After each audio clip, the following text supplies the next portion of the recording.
जय जोहार संगी हो। मैं हरिओम साहू आप सभी का स्वागत करता हूं अपने YouTube चैनल पर। दोस्तों, आज से हम छत्तीसगढ़ के इतिहास का अध्ययन प्रारंभ कर रहे हैं और आज हम उसका पहला चैप्टर पढ़ेंगे, छत्तीसगढ़ का प्राग ऐतिहासिक काल।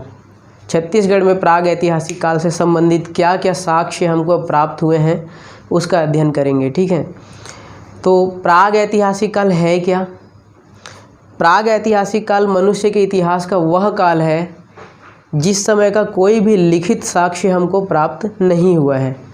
वैसे मोटे तौर पे देखा जाए तो वेदों से पहले का जो काल है वो पूरे के पूरे काल जो है प्राग ऐतिहासिक काल ही के अंतर्गत आते हैं। ठीक है, वेदों से पहले जो काल रहे हो, चाहे वो पाषाण काल रहा हो, ताम्र काल रहा हो, लौह युगीन सभ्यता का काल रहा हो या कांस्य युगीन सभ्यता का काल रहा हो, ये सभी प्राग ऐतिहासिक काल के अंतर्गत आते हैं।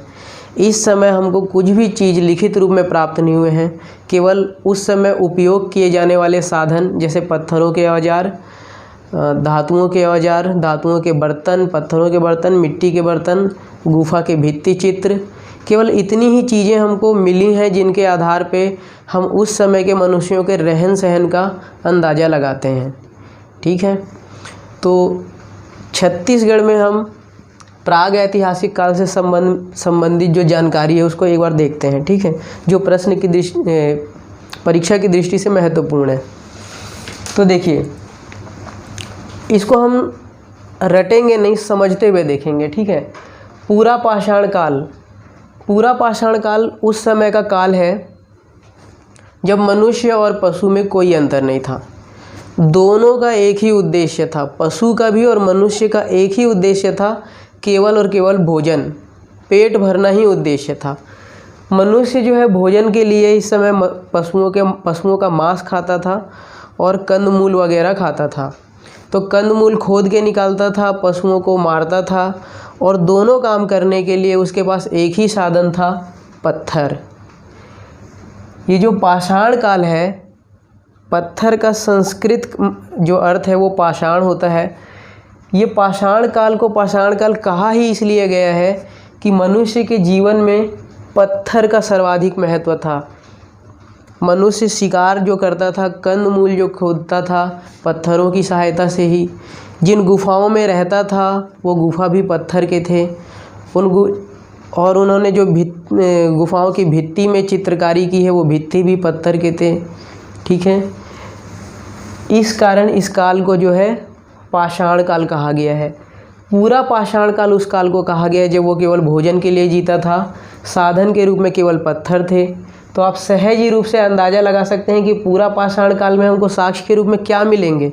पत्थर मिलेंगे, नुकीले पत्थर, गोल पत्थर, विभिन्न प्रकार के पत्थर। ठीक है, तो इस प्रकार के जो साक्ष्य हमको मिले हैं वो मिले हैं सिंघनपुर जो कि रायगढ़ में है और महानदी घाटी से। ठीक है, मध्य पाषाण काल में क्या हुआ? मध्य पाषाण काल मनुष्य के इतिहास का वह काल है जब मनुष्य जानवर को पालतू बनाना सीखा था। उस समय के जो हमको चित्र प्राप्त होते हैं उसमें बहुत सारे चित्रों में ऐसा दिखाया गया है कि मनुष्य जानवर का शिकार कर रहा है और कुत्ता उनकी मदद कर रहा है। तो इससे अंदाज़ा लगाया गया कि मनुष्य इस युग में जानवरों को पालतू बनाना सीख चुका था। उसका पहला पालतू पशु कुत्ता था। इस काल में मनुष्य का विवेक जागृत हो चुका था और अपने जीवन के अलावा वो जो बाकी भी जीव जंतु पशु पक्षी होते हैं उनके जीवन पर भी वो अब सूक्ष्म दृष्टि से निरीक्षण करने लग गया था। जानवरों में उनकी रुचि बढ़ गई थी। यही वो समय है जब मनुष्य दीवारों पर भित्तों में जो है चित्र बनाना प्रारंभ किया था और शिकार से संबंधित और विभिन्न प्रकार के जानवरों के बहुत सारे चित्र उस समय गुफा में उन्होंने बनाए थे जो अलग अलग जगह में हमको प्राप्त होते हैं। तो छत्तीसगढ़ में मध्य पाषाण काल के साक्ष्य हमको कहाँ से प्राप्त होते हैं? कबरा पहाड़, रायगढ़ से। ठीक है, रायगढ़ के कबरा पहाड़ से प्राप्त होते हैं। बहुत ही महत्वपूर्ण जगह है ये।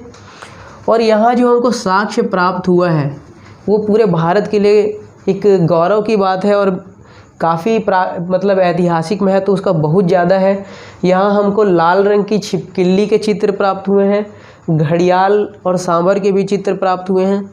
ये चित्र इसलिए महत्वपूर्ण है क्योंकि ये चित्र आज से 10,000 वर्ष पूर्व के बने हुए हैं और आज भी अपने मूल रूप में हैं। मतलब उस समय की उत्कृष्ट चित्रकारी का पता चलता है हमें, और इसका अध्ययन करने के लिए देश विदेश से जो विशेषज्ञ हैं वो आज भी आते रहते हैं।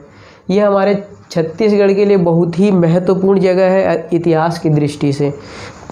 परीक्षा में कई बार पूछा भी जा चुका है कि लाल रंग की छिपकली कहाँ से प्राप्त हुई थी। तो ये लाल रंग की जो छिपकली है कबरा पहाड़ रायगढ़ से प्राप्त हुई थी। क्योंकि ये जानवरों के चित्र हैं तो जाहिर सी बात है ये मध्य पाषाण काल का साक्ष्य है। ठीक है, उत्तर पाषाण काल और नव पाषाण काल लगभग एक ही हैं। उत्तर पाषाण काल में क्या हुआ था, मनुष्य अब समाज की महत्ता को समझने लगा था। मनुष्य सहयोग से रहने लग गया था। शिकार करते समय उसको अन्य साथियों की ज़रूरत पड़ती थी, तो सहयोग के महत्व को समझ चुका था। तो उत्तर पाषाण काल के साक्ष्य हमको कहाँ से प्राप्त होते हैं, धनपुर बिलास से।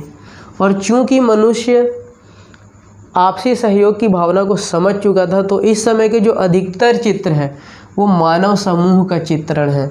मतलब मानव को समूह में एक दूसरे के कंधे पे हाथ रख के दिखाया गया है या सीढ़ी नुमा चित्र प्राप्त हुए हैं। पर मानव के समूह से संबंधित जितने भी चित्र प्राप्त हुए हैं वो सभी उत्तर पाषाण काल या नव पाषाण काल के अंतर्गत आते हैं।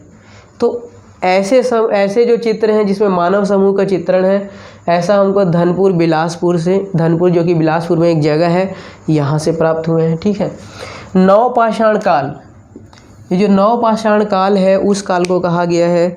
इस समय मनुष्य के जीवन में बहुत ही क्रांतिकारी परिवर्तन हुआ था। क्यों? क्योंकि अभी तक मनुष्य इन 3 काल में यायावरी या घुमंतू जीवन जीता था, लेकिन नव पाषाण काल में मनुष्य खेती करना सीखा था। तो खेती करने के लिए उसको स्थायी जो है रूप से रहना पड़ता था, और नव पाषाण काल के बाद से ही मनुष्य स्थायी रूप से रहने लगा और धीरे धीरे समाज विकसित होने लगा। तो इस काल के जो साक्ष्य हैं,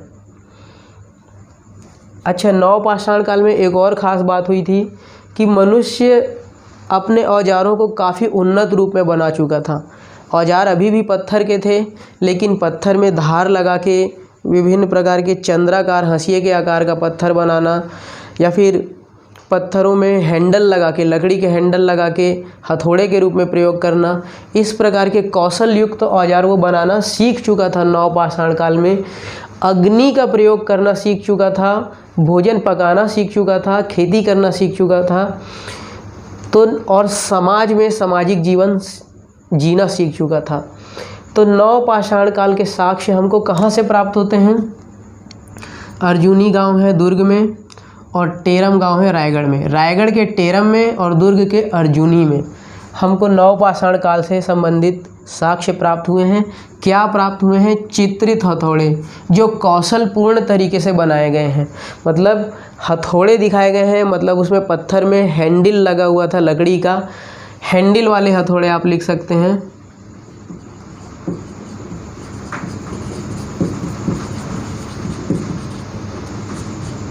ये हमको साक्ष्य के रूप में प्राप्त हुए हैं। इसके अलावा चितवा डोंगरी जो कि राजनांदगांव में है, यहाँ से भी राजनांदगांव के चितवा डोंगरी से हमको नव पाषाण काल के बहुत सारे शैल चित्र प्राप्त हुए हैं। ठीक है, आप देखिए इसमें से सबसे जो खास बात है उस चीज़ को याद रखिए, जो रायगढ़ है ये पूरा पाषाण काल में रायगढ़ का बहुत महत्व है। क्यों? क्योंकि रायगढ़ का ही कबरा पहाड़, रायगढ़ का ही सिंघनपुर की गुफा और ये जो महानदी घाटी का एरिया है ये भी रायगढ़ के समीप का एरिया है, और रायगढ़ का भी काफ़ी क्षेत्र उसमें आता है। तो ये पूरे जो साक्ष्य प्राप्त हो रहे हैं रायगढ़ से।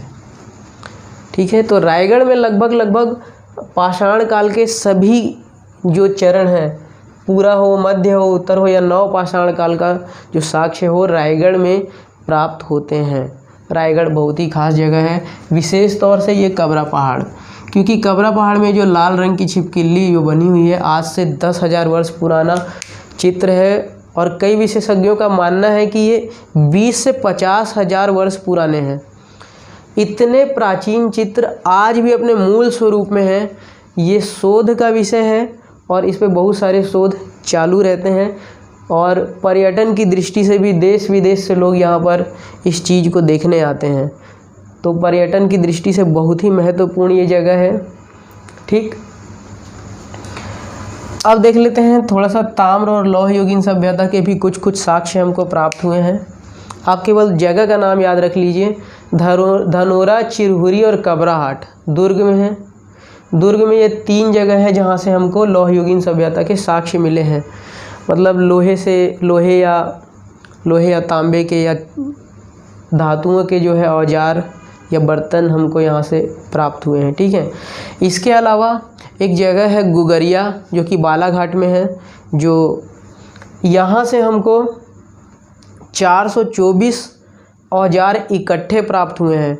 मतलब ये छत्तीसगढ़ और मध्य प्रदेश की सीमा से लगा एक गांव है जहां एक पुराने मकान में जब खुदाई की गई तो 424 औजार इकट्ठे प्राप्त हुए विभिन्न धातुओं के, जो ताम्र और लौह युगीन सभ्यता के समय के जो है हमको साक्ष्य के रूप में हमारे पास ये है। ठीक है, इसके अलावा एक ख़ास चीज़ और प्राप्त होती है, पाषाण घेरे। पाषाण घेरे आप अंदाज़ा लगा सकते हैं कि पाषाण घेरे किस काल के होंगे। चलिए मैं बताता हूँ। ये जो पाषाण घेरे हैं ये इसलिए बनाए जाते थे कि किसी खास जगह को चिन्हित करने के लिए। अब खास जगह को चिन्हित कर रहे हैं मनुष्य, मतलब ये जो है मनुष्य क्या है, समूह में रहना सीख चुका है मनुष्य। तो ये मध्य पाषाण युगीन सब साक्ष्य है। ठीक है, ये हमको कहाँ से प्राप्त हुए हैं, करही-बदर, चिरचारी और सोरर, ये तीनों गांव दुर्ग जिले में हैं। गढ़धनोरा कोंडा गांव में है। ठीक है, फिर से करही-बदर, चिरचारी और सोरर दुर्ग में है, गढ़धनोरा कोंडा गांव में है। इन जगहों से मध्य पाषाण युगीन जो है हमको पाषाण के घेरे प्राप्त हुए हैं। ठीक है, और कितने, लगभग 500 घेरे हमको प्राप्त हुए हैं ये इन जगहों में मिला के, इन सभी जगहों में मिला के। इसके अलावा इन्हीं काल का, प्रागैतिहासिक काल का जो महापाषाण स्मारक है वो भी हमको प्राप्त हुआ है। एक धनोरा नाम का गांव है जो कि दुर्ग में है। केवल इसी गांव में, केवल एक ही जगह पर हमको 500 महापाषाण स्मारक प्राप्त हुए हैं। जो हमारे इतिहासकार हैं उनका अनुमान है कि उस समय प्रमुख व्यक्ति के मृत्यु होने पर सम्मान के लिए यह स्मारक वहाँ पर रख दिया जाता होगा, पत्थर का ये बड़ा गोला, ये वही स्मारक है। ठीक है, सबसे पहले इनका जो सर्वेक्षण किया था वो हमारे एक प्रसिद्ध इतिहासकार डॉक्टर रमेंद्र नाथ मिश्र और भगवान सिंह बघेल ने किया है। ये पूछा गया ये प्रश्न। ठीक है, ये IMP है, याद रखिएगा। इन जो धनोरा में जो 500 महापाषाण स्मारक प्राप्त हुए हैं, इनका सबसे पहले सर्वेक्षण किया था डॉक्टर रमेंद्र नाथ मिश्र और भगवान सिंह बघेल ने। इसी तरीके से याद रखेंगे जो चितवा डोंगरी है राजनांदगांव में, इसके शैल चित्रों का सबसे पहला जो सर्वेक्षण किया था वो किया था रमेंद्र नाथ मिश्र ने, रमेंद्र नाथ मिश्र, और यहाँ पर इनके साथ थे JR काम्बले जी। ये भी याद रखने योग्य है। ठीक है, इसके अलावा हमको लोहे के औजार और मिट्टी के बर्तन, मृदभांड भी हमको प्राप्त हुए हैं करका भाठा बालोद से। ठीक है दोस्तों, इसमें दोस्तों जो सबसे महत्वपूर्ण है कबरा पहाड़ है, याद रखना, और लाल रंग की छिपकली जो यहाँ से प्राप्त हुई है वो। ठीक है, कबरा पहाड़, लाल रंग की छिपकली, ये बहुत ही महत्वपूर्ण है, याद रखेंगे। इसी तरीके से आप लिंक बनाते हुए और समझते हुए पढ़ेंगे। बहुत सारी कोचिंग्स में क्या किया जाता है कि अपने ज्ञान को दिखाने के लिए बहुत सारे साक्ष्य को एक साथ लिखवा दिया जाता है। ठीक है, जो बच्चे के मन पे बोझ रहता है, असल में वो बहुत सारी चीज़ें जो है अनावश्यक हैं। इतनी सारी चीज़ें याद रखने की नहीं है। केवल एक विद्यार्थी केवल उन चीज़ों का अध्ययन करे जिनका कोई ऐतिहासिक महत्व है। बाकी चीज़ को समझ के हल्का याद रखे। परीक्षा के टाइम वो ऐसा पूछा नहीं जाता है, फिर भी कभी पूछ लिया तो क्लिक हो जाता है। लेकिन ये महत्वपूर्ण चीज़ें, और केवल इतनी चीज़ें याद रखें तो छत्तीसगढ़ का प्रागैतिहासिक काल से काफ़ी है। आशा करता हूँ आपको वीडियो पसंद आया होगा। अगर वीडियो पसंद आया हो तो इसे लाइक करें, चैनल को सब्सक्राइब करें और जितना हो सके अपने दोस्तों को शेयर करें। बहुत बहुत धन्यवाद। जय हिंद, जय छत्तीसगढ़।